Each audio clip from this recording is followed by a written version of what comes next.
The Stoics had this really powerful idea. If you want to understand who someone really is, you don't need to look at their bank account or their resume. Nope. You just have to listen to them speak.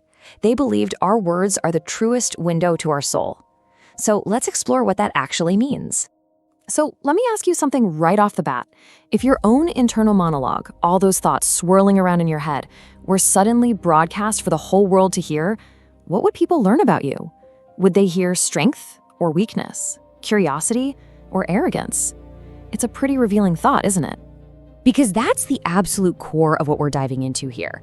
For the Stoics, the way we talk isn't just about, getting a point across. It's a direct reflection of our inner state, our virtues, and our vices too. See, careless words, they reveal a careless mind. All right, let's jump into the first vocal of folly. This one is a total classic. It's that go-to phrase that just screams weakness and a desperate attempt to run away from responsibility. It's not my fault.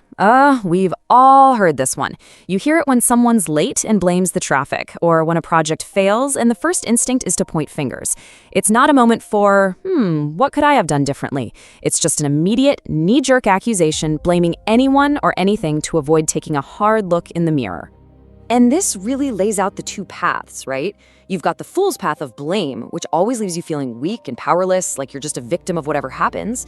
But then there's the Stoic's path of ownership, of accepting responsibility, even if it's just for your little part of it. And that's where real strength and virtue are built. And this quote from Marcus Aurelius, it just hits the nail on the head.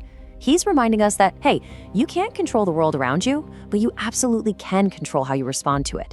Taking ownership isn't some heavy burden. It's literally the source of all your power. Okay, on to our second vocal of folly. Now this one's a little more subtle. It's the sound of arrogance pretending to be knowledgeable. Have you ever been in a conversation and someone just shuts it down with, I already know that? Maybe you've even said it yourself. It sounds confident, right? But more often than not, it's a defense mechanism. It's a slam door on learning, a big sign that someone would rather stay comfortable with what they think they know than face the challenge of gaining new wisdom. And you can really see the difference here. The fool is happy with the illusion of being an expert, but that just leads to stagnation. The Stoic, on the other hand, embraces humility. They have the mindset of an eternal student, which, let's be honest, is the only way to experience any real growth. And man, this quote from Epictetus is it's so true, it's almost brutal. You can't fill a cup that's already full. Real learning can only begin when we have the humility to admit, you know what? I don't know everything. All right, so the next two are a package deal. They're basically two sides of the same coin. Both are about escaping the hard work that life demands from us, and they're definitely worth a closer look. So let's break these down. First up, you've got defeatism. That's impossible. This is just a failure of imagination. Think about someone who dreams of starting a business but immediately says, oh, that's impossible. That's not a fact, it's a cage they've built for themselves. Then comes apathy. I don't care. So often, this is just a mask for the fear of trying and failing. It's way easier to pretend you don't care about getting that promotion than to admit you're scared you won't get it. I love this from Seneca because he just completely flips that common excuse on its head. He's saying the difficulty isn't usually in the task itself. Nope, it's in our own lack of courage. We make things impossible in our heads long before we ever find out if they are in reality. And okay, this is a really important point. When a fool says, I don't care, it's a cop-out, an escape from their duties. But when a Stoic practices indifference, it's a powerful tool. It's about not caring about things you can't control, like what other people think of you, so that you can care deeply about what you can control, your own actions, your own character. It's a huge difference. All right, let's get to our fifth and final vocal of folly. And this one really exposes a worldview that's purely transactional and, well, all about me, me, me. This question tells you everything you need to know about someone's mindset. It reveals a person who sees life not as a community to contribute to, but as a marketplace to exploit. Every single interaction, every relationship is weighed on a scale of personal gain. So you've got these two totally different motivations, right? On one side, the fool's path is all about taking. It's about squeezing what you can out of every situation. But the Stoic's path is about giving.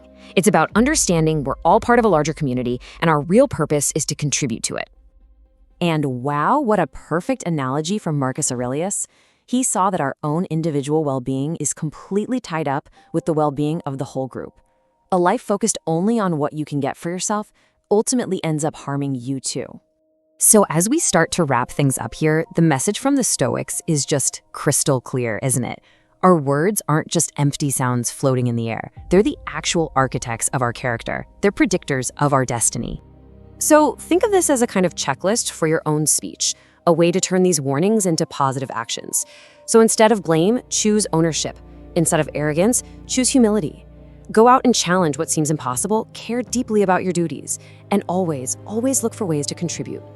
Because that's what it all comes down to, right? Your speech is a habit. It's your patterns of thought made audible. And just like any other habit, it can be changed. By consciously choosing to speak with virtue, with responsibility, and with humility, you are actively reshaping your mind and your character from the outside in. And that's the final thought I want to leave you with. Every single sentence you speak is like laying another brick in the structure of who you are. The real question is, what kind of person are you building?